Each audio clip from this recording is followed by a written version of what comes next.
이제 드디어 마가복음에서 예수님의 공생애를 시작을 하십니다.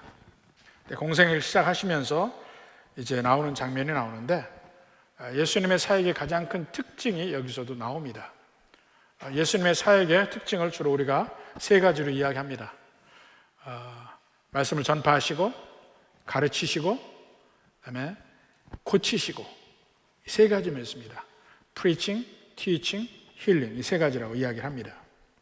근데 이 전파하시는 면은 다수를 향해서 선포하시는 또 주님의 말씀이 있고, 가르치시는 것은 그 중에 주로 제자들과만 하는 것인데, 말씀을 가르치시고 질문도 받고 다시 대답하고 이러는 이 가르치는 부분이 있고, 세 번째 부분이 힐링입니다.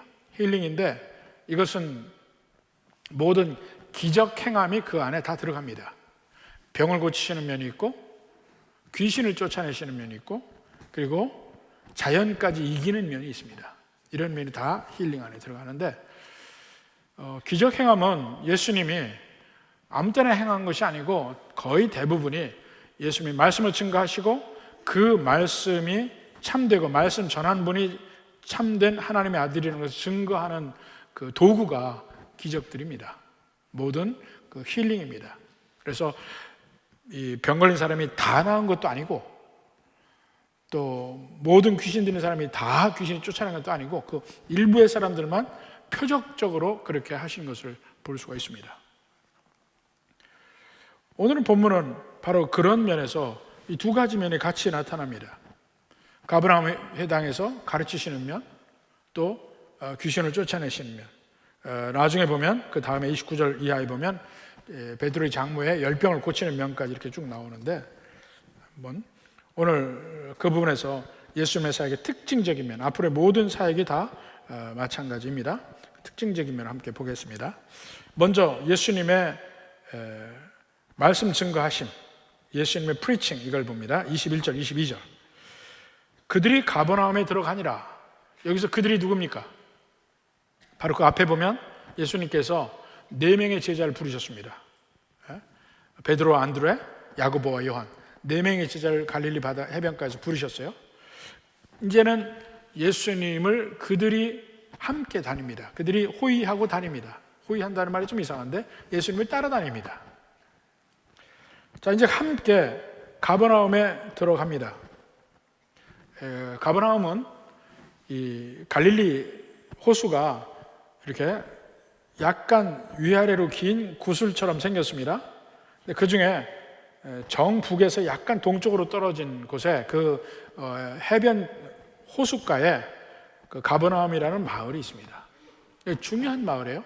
왜냐하면 바로 그쪽에 그 애굽과 다마스커스, 다메섹으로, 그러니까 궁극적으로 바벨론까지 연결하는 길들이 몇 개가 있는데, 가장 중요한 길은 이 팔레스타인을 통하지 않고 사해바다 동쪽으로 해서 요르단으로 해서 다마스커스로 해서 가는 왕의 대로가 있습니다. 킹스 하이웨이라는 왕의 대로가 있고, 그게 가장 중요한 도로이고, 팔레스타인을 통과하는 길은 한 두세 갈래가 있는데 그 중에 하나가 이 갈릴리 바다 서쪽에 중간쯤에서부터 들어와서 가버나움을 지나서 다마스커스로 가는 길이 있습니다.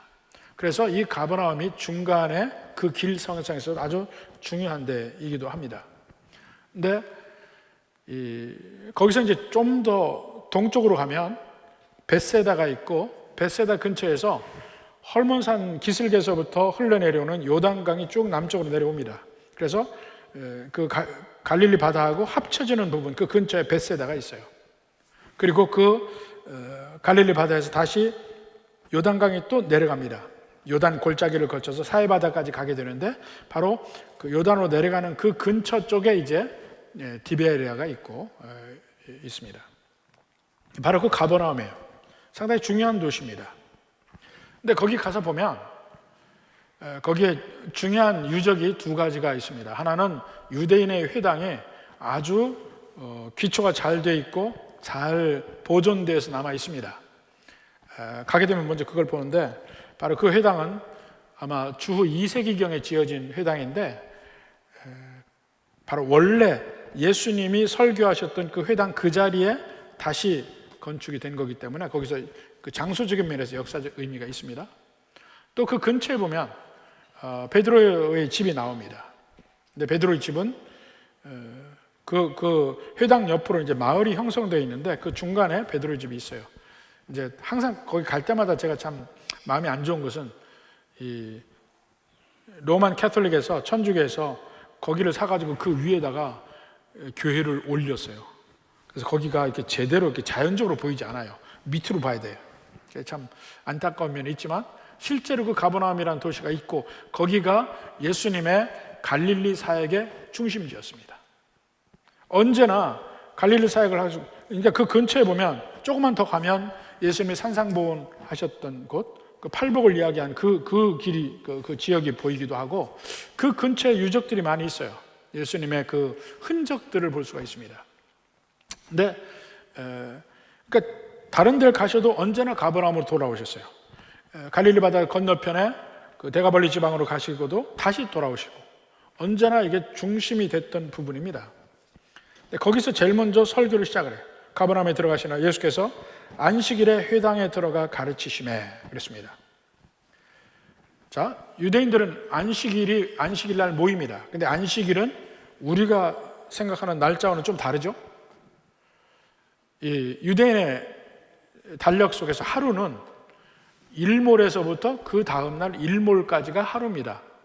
왜냐하면 그 출발점이 창세기 1장에서 하나님이 천지를 창조하실 때마다 매번 창조하실 때마다 저녁이 되고 아침이 되니 몇째 날이라 이렇게 얘기하는 대목에서 저녁부터 그 다음날 저녁 될 때까지 일몰에서 일몰까지를 하루로 하는 풍습이 생겼습니다. 그래서 금요일 저녁부터 그들은 안식일을 지킵니다. 모든 가게문도 닫고 모든 일을 멈추고 불을 켜는 것도 멈춥니다. 그래서 저녁에 쓸 불은 미리 켜놔요. 그리고 금요일 저녁에는 가족들끼리 온 가족에 모여서 식사를 같이 합니다. 이것도 예배적인 의미가 있어요. 그리고 그 다음날 아침이 되면 오전에 회당에 다 갑니다. 시나고그에 가서 예배를 드립니다. 보통 한 9시쯤 시작을 해요. 예배를 드리면서 기도하고 찬양하고 또 성경 봉독을 합니다. 그 성경 봉독은 구약이죠. 구약 성경을 회당마다 그 성경고가 있습니다. 성경 창고가 있어요. 우리처럼 이렇게 가볍게 들고 다닐 수 이런 게 아니죠. 이 성경 한 권에 보통 두루마리가 이 정도 크기입니다. 양피지로 이 정도 두루마기가 있고 봉이 2개가 있어요. 그래서 한쪽은 감고 한쪽은 풀면서 두루마리를 계속해서 이어서 볼 수 있게 되어 있습니다. 그렇게 해서 그 한 부분씩을 읽어 나가요. 이런 두루마리가 이제 이사야서 같은 거는 이 두루마리가 3개. 큰 성경은 이게 두루마리가 2개, 3개 되고 작은 거는 1개 이렇게 됩니다. 그러니까 그 안에 구약 성경만 해도 창고 하나가 되죠. 그래서 하나씩 가져다가 읽는 겁니다. 그러니까 읽고 또 쉐마 암송도 합니다. 신명기 6장에 들으라 지키라 하는 그 말, 그 암송을 하고 신앙 고백도 하고 그리고는 보통 랍비들이 설교를 합니다. 설교를 하게 되는데 그 시간에 이제는 그 당시에 요즘식으로 얘기하면 요즘에 핫하게 뜨고 있는 한 분을 모셔와서 설교를 듣는데 그분이 예수님이에요. 예수님이 와서 이제 설교를 합니다. 근데 설교를 들으니까 이제까지 그들이 들었던 설교와는 달라요. 물론 거기 모인 사람들은 가버나움에 주로 이뤘던 사람들이 어부들 또 목수도 있고 상인들도 있고 일반 노동자들도 있고 그 가족들 이런 사람들이 모여서 예배를 드립니다. 그런데 평소와는 다른 거예요. 근데 평소에 대개 누가 하는 랍비, 그러니까 바리새인이나 서기관이죠. 그 중에 랍비들이 앞에서 설교를 합니다. 근데 이번에는 예수님이 설교하는데 설교가 틀려요. 어느 게 틀리냐면 보통 랍비들이나 또 바리새인 서기관들이 설교를 할 때는 주로 누가 말하기를 이렇게 인용을 많이 합니다. 그러니까 그들이 대개 인용하는 사람들은 누구냐면 그 당시에 유명한 랍비들이 있습니다. 힐렐, 샴마이, 아키바, 그리고 가말리엘, 이런 사람들이 유명한 랍비들이에요. 근데 특히 이 사람들을 왜 얘기하냐면은 바로 그들이 인용한 그 사람들 이야기가 결국 장로의 유전에 나옵니다. 장로의 유전에 나오다가 그것이 글로 쓰여져요. 글로 쓰여지고 글로 쓰여진 걸 다시 주석을 달고 이렇게 해서 만들어지는 것이 탈무드입니다. 장로 유전에서부터 나와서 그게 탈무드인데, 그 탈무드에 보면 탈무드에서 율법을 해석하는 부분이 있고, 그리고 은혜로운 선진들의 가르침이 있는 그 사건의 이야기들이 나와요. 하가다라는 부분과 할라카라는 부분이 있는데 그 하가다라는 부분이 그거예요. 거기 보면 여러 사건들이 나와요. 랍비에게 질문하면 랍비니 지혜로운 답비를 해주고 뭐 이러는 장면인데, 그게 바로 오늘날 우리나라에서 탈무드라고 나오는 책들이 전부 그 부분이야. 랍비들의 이야기. 근데 거기 보면요, 주로 나오는 랍비 이름이 뭐냐면 제일 많이 나오는 게 아키바, 그 다음에 힐렐, 샴마이, 가말리엘 이렇게 나옵니다. 그 랍비들의 서기관들이 설교하면서 전부 그 사람들의 말을 인용을 하는 거예요. 누가 말하기를 이렇고 누가 말하기를 이렇고. 그러니까 그 인용만 하는 말은 힘이 없습니다. 힘이 없어요. 만약에 제가 여기서 설교할 때 계속해서 누가 말하기를 이것만 계속 연속으로 이야기한다면 여러분 어떻겠어요? 좋을 거예요 아마. 근데 그런 식으로 많이 하는 사람들이 있어요. 강의도 마찬가지예요. 어떤 분들은 보면 처음부터까지 읽어요. 강의도 그렇고 설교도 그렇고 이렇게 읽는 사람이 있어요. 한 번은 제가 처음에 예수님 믿을 때 저희 교회 목사님이 50이 넘어서 신학을 한 분이었어요. 그러니까 뭐 젊어서부터 한 사람들이 그래도 훨씬 많이 배울 텐데 이분은 늦게 해가지고 이 머리가 어느 정도 굳어서 공부를 하니까 그 잘 안 되죠. 그러니까. 근데 그런 분인데 설교를 이렇게 적어오잖아요. 적어오는데 어떤 때는 이렇게 설교를 여러 장 적어하는데 이렇게 한 장을 남기는데 잘못해서 한 장이 더 넘어갔어요. 한 장이 더 넘어갔어요. 그러니까 앞에하고 말이 안 통하는 거예요. 읽는데 이상해 보니까 우리 이제 앉아서 이 설교 듣다가 한 장 넘어갔다. 한 장 넘어갔다 이제 그런 게 있어야 그 예배 때 졸리지도 않고 그랬어요, 사실은. 근데 읽다 보면 그런 일도 벌어진다니까요. 읽다 보면은 제가 신학생들 가르칠 때도 얘기를 했는데 내 생각을 이야기하라 그래요. 내 생각을 이야기하라. 읽으면 성도들의 머릿속에도 안 들어간다. 여러분 머릿속에 안 들어가고 그냥 읽어서 그냥 나오는 거는 머리를 안 거치잖아요. 그러면 성도들이 들을 때도 머리에 안 들어가요. 이상해요. 내 머릿속에서 나와야 성도들 머리에도 들어가요. 왜냐하면 이해되는 말을 하니까. 그 당시 서기관들이 그런 식으로 한 거야. 누가 말하기를 하면서. 말씀에 힘이 없죠. 근데 예수님은 정반대로 이야기하는 겁니다. 누가 말하기를이 없어요. 그냥 성경 말씀만 이야기하는 거예요. 그리고 그 성경 말씀에 대해서 이 말씀의 뜻은 내가 생각할 때 이거다 하고 얘기하는 거예요. 여기에 권위가 있죠. 더군다나 그들이 이 말씀에 대해서 잘못 생각했던 부분들을 고쳐주는 거예요. 너희는 이 말씀을 이렇게 들었으나 이 말씀은 그게 아니고 이거다 이렇게 얘기하죠. 그러니까 말씀에 권위가 있죠. 그리고 더구나 그 말씀을 직접적으로 이야기하는 것도 있고 또 다른 면에서는 그 말씀을 진짜 내 마음에 믿고 얘기를 해야 돼요. 믿고 얘기를 해야 거기에 열정이 들어가고 거기에 능력이 들어갑니다. 그래서 그 말씀을 내가 믿는다는 것은 삶 속에서도 적용이 되는 면이 있어요. 그 말씀을 가지고 내가 삶 속에서 고민을 해가면서 지키려고 노력했던 흔적이 있고 그 다음에 말씀을 증거하면 그 말씀이 훨씬 더 성도들에게 감동으로 다가옵니다. 이것이 차이예요. 공부만 해서 설교할 수 있는 게 아니고 내 삶 속에서 하나님의 말씀이 경험되어야 비로소 설교가 가능합니다. 제대로 된 설교가 가능하다는 얘기예요. 경험하고 느껴야 됩니다. 그런데 그 하나님의 말씀은 직접 하나님이신 예수님의 마음 가장 깊은 데서부터 나온 말이니까 얼마나 권세 있게 자신 있게 이야기하겠어요. 틀리죠. 중심에서부터 나오는 얘기. 그리고 성도들에 대한 사랑이 그만큼 있을 때 더 열정으로 이야기할 수 있습니다. 그리고 그때는 이미 성령께서 함께 하셔서 성령님이 계속 힘 주시고 능력 주시고 증거하고 계시는 거예요.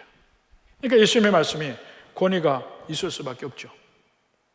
바로 이런 면들이 오늘날의 설교자에게도 필요하고 오늘날 여러분들이 복음을 증거할 때도 마찬가지예요. 다른 사람 얘기할 거 없어요. 하나님의 말씀을 가지고 그 말씀을 내가 살았던 경험, 하나님의 말씀을 가지고 내가 예수님을 만났던 경험, 그것을 이야기하는 거예요. 그러면 그 사람에게 강력한 임팩트를 줄 수가 있습니다.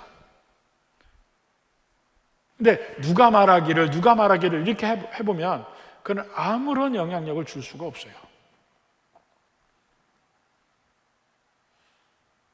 그리고 성경 말씀이 있는 그대로 말씀을 가지고 이야기를 할 때 권위가 있고 능력이 있는 것이지 다른 말 할 게 없는 겁니다. 저도 여기서 쏘면서 성경 말씀을 가지고 이야기를 해야 권위가 있고 능력이 있죠. 철학적인 얘기 해봐야 소용없어요. 단지 그 말씀에 대해서 삶에서 실제 해보고 그 경험에서 나온 이야기는 할 수가 있겠죠. 그러나 언제나 말씀을 근거로 해야 되는 겁니다. 예수님은 권세 있게 얘기했습니다. 말씀을 증거할 때 말씀을 참으로 담고 있는 분이 그 담고 있는 말씀을 열정으로 사랑으로 전파한 겁니다. 그리고 그 다음에 드디어 그것을 입증하는 일이 벌어집니다. 그것이 바로 귀신을 쫓아내는 일인데 23절부터 봅시다. 마침 그들의 회당에 더러운 귀신 들린 사람이 있어 소리질러 이르되 그랬습니다. 이런 일은 사실은 저도 몇 번 경험을 했습니다. 이게 무슨 얘기냐면 강력하게 성령께서 역사하시는 그걸 느끼는 그 집회, 모임, 예배 이때는요 혹시 그 중에 귀신 들린 사람이 있으면 못 견디고 드러납니다. 못 견디고 드러나요. 한 번은 제가 미국에서 어느 큰 교회에 청년부 집회를 갔습니다. 그러니까 저녁에 이제 집회를 하는데 설교를 마치고 찬양하면서 강력하게 기도를 하는데 한 청년이 일어나요. 일어나서 막 뒤집어져요. 못 견뎌서. 성령께서 강하게 역사하시는 때는 이 귀신이 절대로 견딜 수가 없습니다. 그게 드러나요. 그런 일들이 가끔씩 일어납니다. 그러면서 여기서 소리질러 이르되 견디지 못해서 막 소리 지르는 겁니다. 근데 그러한 때가 아니면 보통 때는요 귀신이 들려 있어도 잘 드러나지 않습니다. 지금 얘기한 대로 막 예배 중이나 아니면 뭐 찬양을 할 때나 성령이 충만할 때 그 드러나는 경우도 있고 어떤 경우는 그 존재를 알고 쫓아내려고 막 할 때 드러나기도 합니다. 그러니까 이 귀신 들렸다고 보통 우리가 귀신 들렸다는 것은 귀신이 그 사람의 영혼에 자리 잡고 있는 거예요. 그러면 전혀 또 다른 존재가 그 사람 속에 있어요. 그러면 어떤 때는 그들이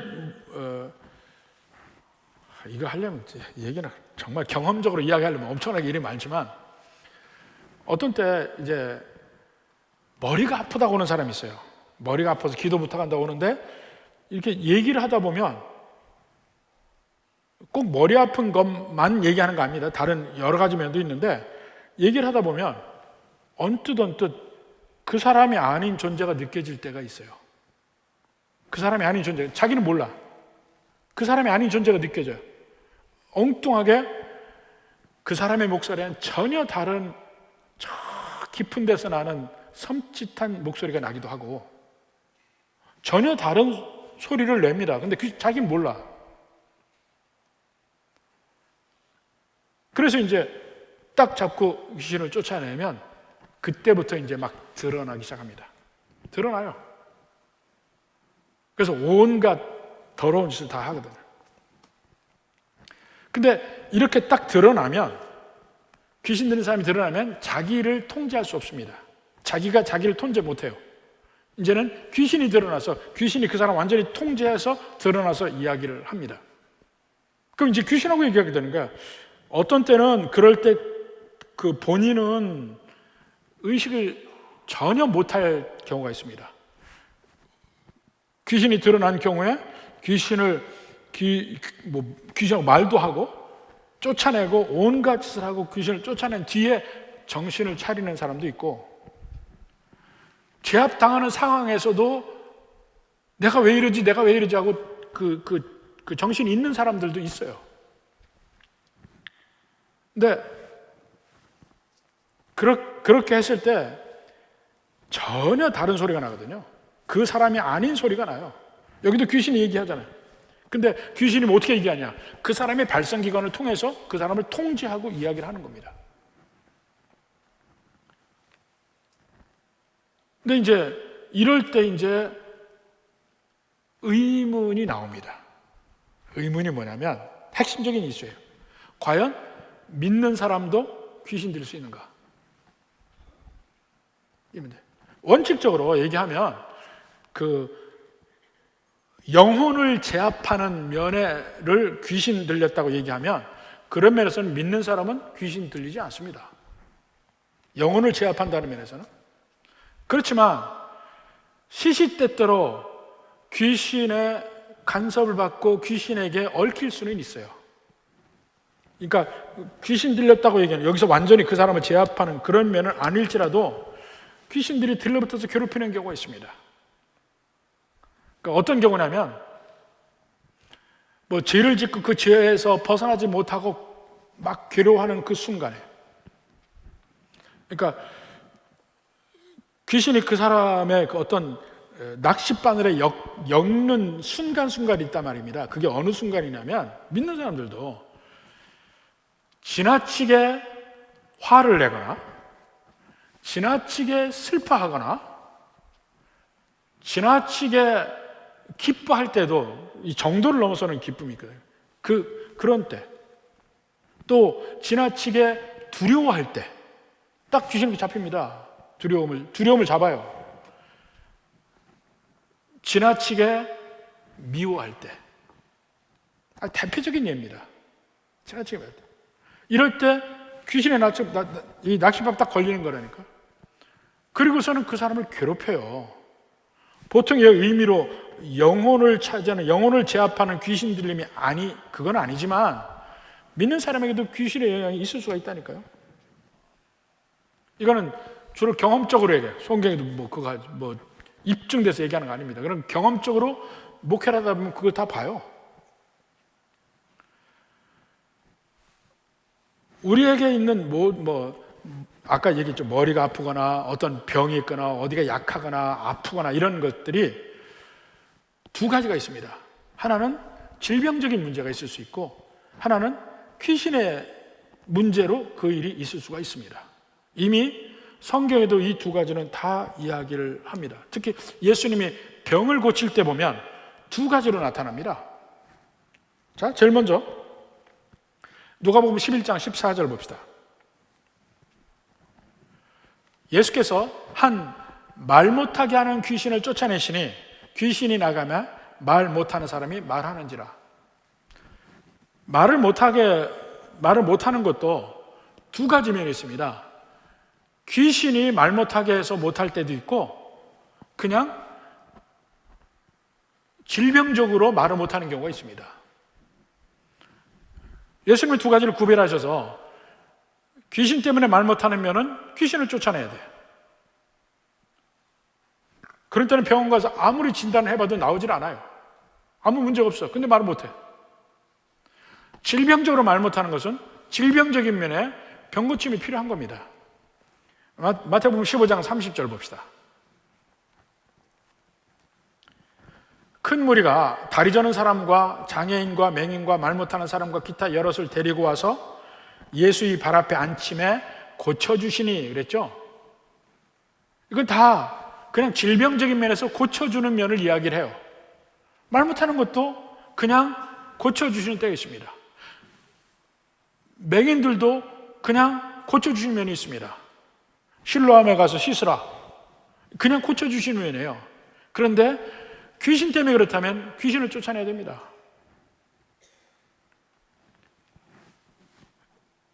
그 귀신의 낚싯바늘에 걸리면 그런 면에서는 우리도 귀신을 쫓아야 되고 귀신과의 그 모든 고리를 끊어내야 되고 이런 면을 영적인 면에서 우리가 해야 돼요. 이게 없으면 그냥 아무리 병 낫게 하려고 해도 약을 먹어도 치료를 해도 안 되는 때가 있다니까요. 그 귀신들은 언제나 안 믿는 사람은 말할 것도 없고 믿는 사람도 괴롭히려고 노리고 있습니다.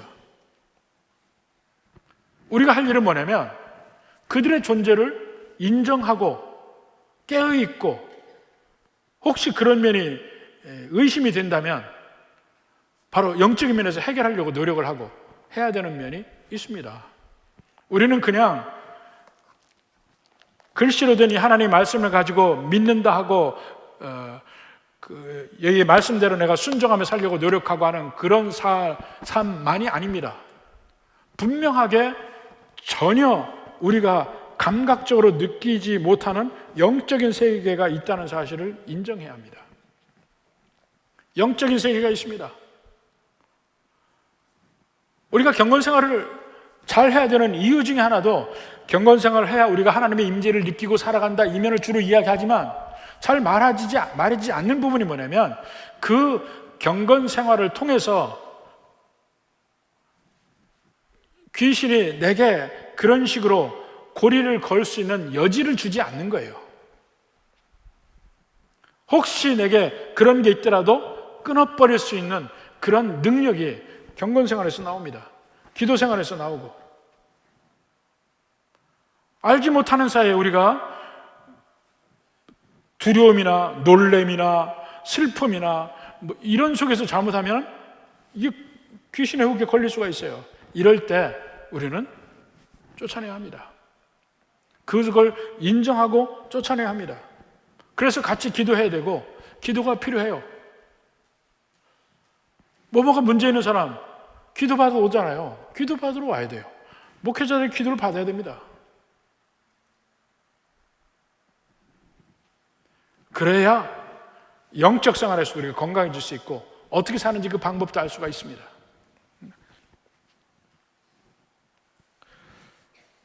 여기 예수님 앞에 있는 이 귀신이 이야기합니다. 24절에 보니까 그러니까 귀신 들린 사람이 있어. 23절에 소리질러 이르되 나사렛 예수여 우리가 당신과 무슨 상관이 있나이까 우리를 멸하러 왔나이까 나는 당신이 누구인지 아노니 하나님의 거룩한 자니이다. 마치 귀신이 예수님을 알아차리고 마치 예수님 앞에 무릎을 꿇는 것처럼 보이지만 그건 아니에요. 보통 고대 근동에서 보면 이 영적인 존재에 대해서 내가 컨트롤할 수 있는 때가 언제라고 믿냐면 그 영적 존재의 이름을 내가 알 때 내가 컨트롤할 수 있다고 생각합니다. 그러니까 신의 이름을 안다. 그럼 그 신을 내 이익을 위해서 부릴 수 있는 거예요. 이 귀신도 그런 식으로 얘기해요. 내 당신 누군지 안다. 그럴 때 예수님은 오히려 그들을 잠잠케 시킵니다. 귀신들 당연히 알죠. 예수님이 누군지. 야고보서 2장 19절 봅시다. 내가 하나님은 한 분이신 줄을 믿느냐? 잘하는도다. 귀신들도 믿고 떠느니라. 하나님의 한 분이신 걸 믿고 예수님을 믿을 때 당연히 내가 그걸 믿으니까 아니까 천국 가겠지. 그게 진짜 믿는 거냐? 야고보서에서 얘기하는 게 그거죠. 그게 진짜 믿는 거냐? 귀신도 믿고 떨어. 여기 귀신도 믿고 떠는 장면에 예수님 앞에 이 귀신들 볼 수 있잖아요. 여기서 믿는다는 것은 구원받는 믿음의 면이 아니고 안다는 거죠. 그걸 안다는 거. 알고 그 사실을 받아들인다는 면이죠. 그렇지만 귀신들은 그 사실을 알고 인정하지만 그것 때문에 구원받는 믿음이 생기는 건 아니에요. 귀신은 구원받을 수 없습니다. 회심할 능력도 없고 회심할 기회를 주는 것도 아니고, 근데 오히려 더 알므로써 그 예수님을 미워할 수 있습니다. 영적 존재들은 우리처럼 특권이 있는 게 아니에요. 우리는 회심할 수 있는 특권이 있잖아요. 그들은 없습니다. 그리고 여기 보면은 이들을 부를 때 그냥 귀신이라고 안 했어요. 더러운 귀신이라고 불렀습니다. 23절에도 더러운 귀신이라고 했죠. 26절에도 더러운 귀신이라고 했죠. 27절에도 더러운 귀신이라고 했죠. 귀신은 더러운 거예요. 뭐 깨끗한 귀신, 좋은 귀신 없습니다. 참 그전에 정말 제가 황당한 걸 봤는데 바르셀로나 올림픽 때 아마 폐막식일 거예요. 폐막식에 나온 사람들이 전부 빨갛게 하고 마귀 복장을 하고 나왔어요. 마귀 복장을 나왔어요. 해석을 뭐라 하냐면, 그들은 다 데블이라는 게 데블. 그런데 해피 데블이라고 그래요. 행복한 마귀. 그런 행복한 마귀라는 거예요. 한번 찾아보십시오. 바르셀로나 올림픽 때 행복한 마귀. 그게 말이 됩니까? 끓인 얼음하고 똑같아. 마귀나 귀신은 행복할 수도 없고 깨끗할 수도 없고 좋을 수도 없습니다. 단지 우리를 속일 뿐이지. 그들은 처음부터 끝까지 더럽습니다. 그리고 귀신들이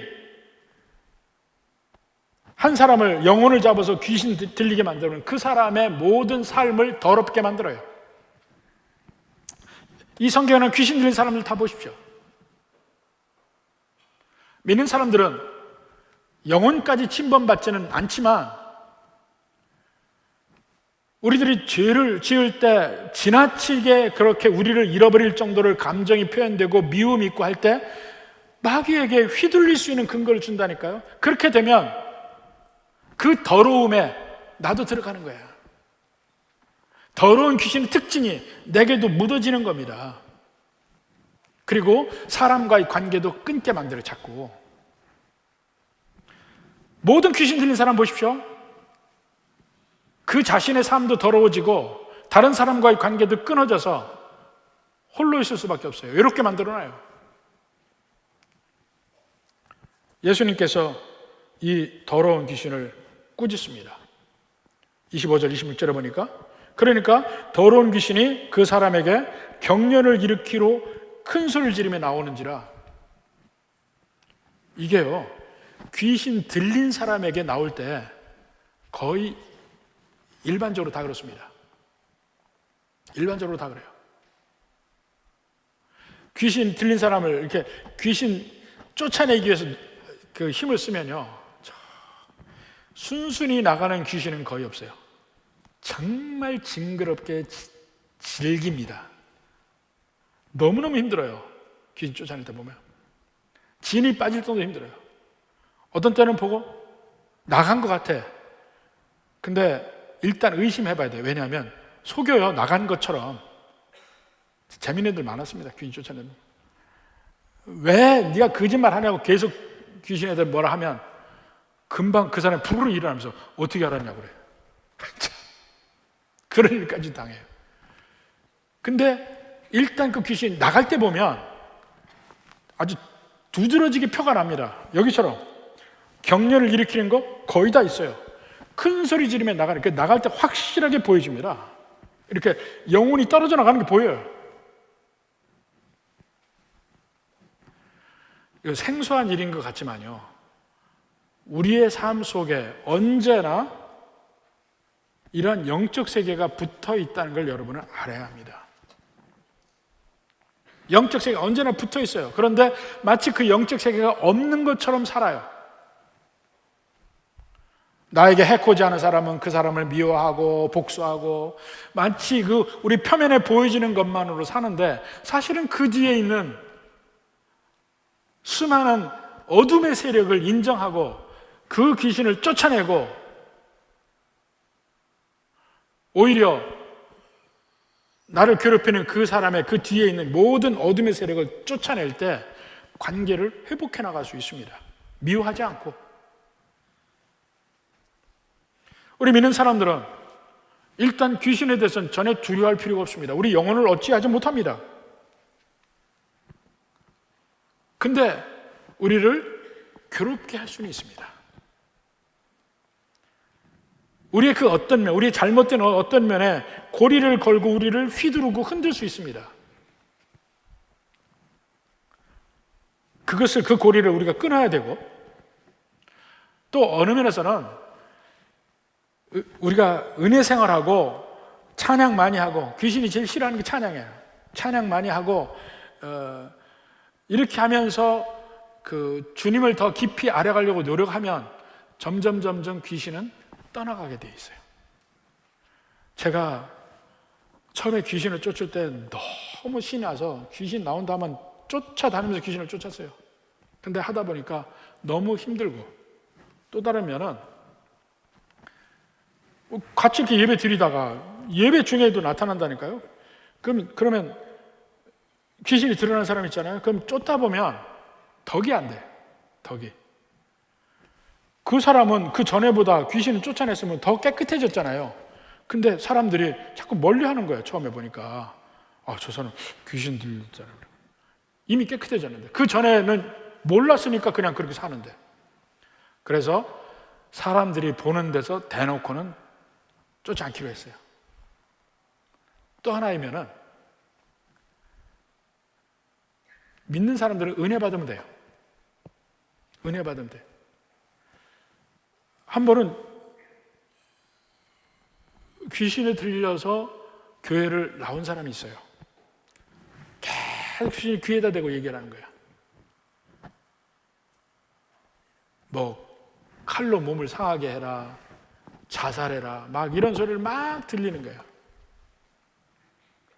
근데 쫓아내고 하려 보니까 너무너무 질겨가지고 쫓아내지가 않는 거예요. 그래서 얘기를 했습니다. 매일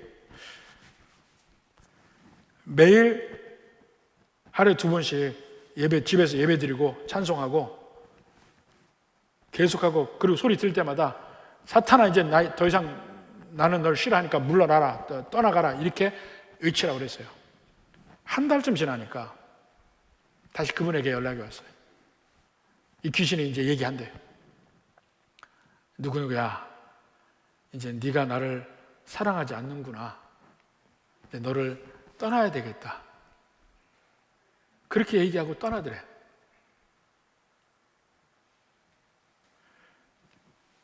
우리가 죄라든가 미움이라든가 전부 죄적인 면이잖아요. 거기 귀신이 곧 걸려 있어요. 이 문제가 해결되지 않으면 귀신은 얼마든지 안 나가도 돼요. 그러니까 어느 면에서는 이 귀신에서 벗어나지 못하는 사람들은 내가 귀신을 사랑하고 있어요. 귀신을 잡고 있어요. 근데 은혜를 받으면 이걸 놓게 돼요. 얼마든지 믿는 백성들은 귀신을 다 쫓아낼 수 있습니다. 귀신에게 이렇게 귀신 들린 게 아니기 때문에. 그렇게 해서 귀신이 떨어져 나가요. 그다음부터는 이제는 혹시 어떤 사람에게 그런 면이 보이더라도 제가 암암리에 기도하면서 쫓아내려고 노력을 하지, 대놓고 당신 귀신 들렸습니다, 내가 얘기하지 않아요. 얘기 안 해. 그리고는 은혜 받게 하면 돼요. 은혜 받으면 그 문제가 다 해결이 됩니다. 사실은 그러니까 두려워할 일이 없어요. 이제 귀신이 걸 그 고리들은 없애야 됩니다. 누구를 미워하면 미움에서 벗어나려고 노력해야 됩니다. 미워하는 거 이게 제일 커 사실은. 미워하는 거, 죄를 짓는 거, 또 지나치게 두려움에 휩싸여 있는 거, 귀신들이 아주 좋아하는 아이템들이에요, 전부 다. 지나치게 슬퍼하는 거, 지나치게 놀래는 거, 다 털어버려야 될 겁니다. 이런 것을 털어버리고 믿음 안에서 서로 사랑하려고 노력하고 소망을 가지고 굳건히 그걸 지키려고 노력하고 기쁨으로 찬송하고 감사하려고 하면 그게 영적 백신이요. 영적 백신. 믿는 백성들에게는. 믿지 않는 사람들에게는 그 효과를 곧 기대할 수가 없습니다. 안 믿는데 뭘. 믿어야 갖게 되는, 능히 전혀 귀신이 나를 어찌하지 못하는 그 영적 백신을 가질 수 있습니다. 은혜 안에 있는다는 것이 그만큼 중요해요. 그만큼 꼭 필요합니다. 믿는 백성들에게. 오늘은 보통 때 이야기하자는 그 영적 세계면을 좀 얘기를 했는데, 이게 사실은 믿는 사람의 신앙생활 중에 사실은 절반이에요. 절반 이상일 수도 있어요. 우리 모든 겉으로 드러나는 빙산의 일각이라고 하잖아요. 겉으로 드러나서 우리의 삶 속에서 서로 사랑하고 미워하고 이런 모든 것들을 보면 그 빙산의 일각이라니까. 그 뒤에 영적인 면이 있어요. 끊임없이 마귀와 귀신들이 우리를 넘어뜨리려고 하고 우리를 붙들어 흔들려고 하고 그 연결고리만을 찾아요. 그 어느 순간에 내가 화를 냈다, 미워한다, 딱 고리를 잡을 수 있다니까요. 그러면 그때는 그래서 벗어나기 위한 노력을 해야 됩니다. 같이 기도해야 되고 안수도 받아야 되고 더 은혜 받으려고 하고 이렇게 하다 보면 우리가 그런 면에서 더 영적으로 강건할 수 있고, 그게 사실은 사이코소매틱하다고 그래요. 그 영적인 면과 실제 우리 몸의 건강과 직결되어 있습니다. 영적인 건강과 실제 몸의 건강이 직결되어 있다니까요. 수없이 많은 머리 아픈 사람들 다 그런 면의 해결도 가능해요. 만약에 귀신이 걸어서 그렇게 됐다면. 그러니까